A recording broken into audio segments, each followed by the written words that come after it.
Hello, my name is Matthew, and I read The Nightingale and The Rose by Oscar Wilde. This is for our Wild Wednesday, and this is a sweet, tender-hearted, sorrowful story. It's full of unrequited love, misguided hope, sacrifice, and ultimately disappointment. It begins with a student crying out that for only if he had a red rose would his love um, return his affection.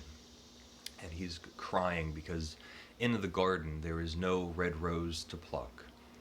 And outside is a little nightingale listening to the cries and laments of this student.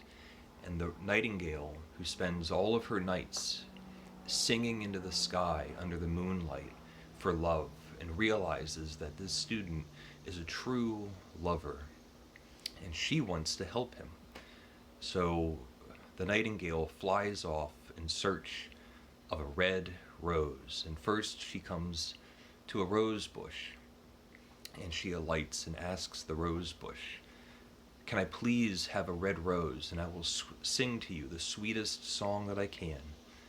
And the rose bush says, "I'm sorry, I only have white roses, as white as the foam of the sea. But go see the rose bush by the sundial." And off the nightingale goes and finds the rose bush by the sundial.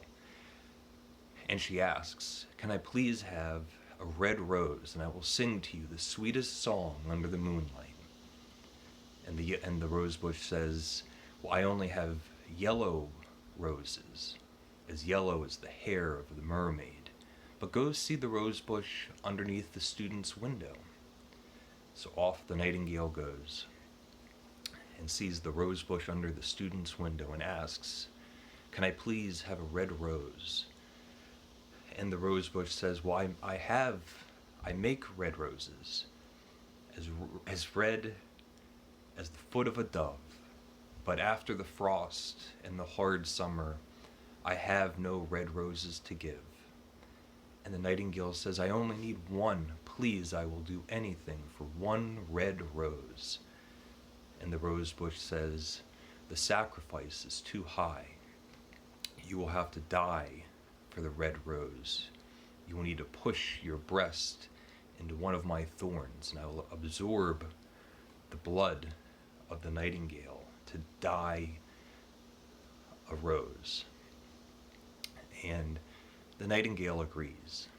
And through the course of the night, the nightingale sings the most beautiful song under the moonlight, all the while pressing harder and harder up against a thorn until it finally pierces the heart of the nightingale.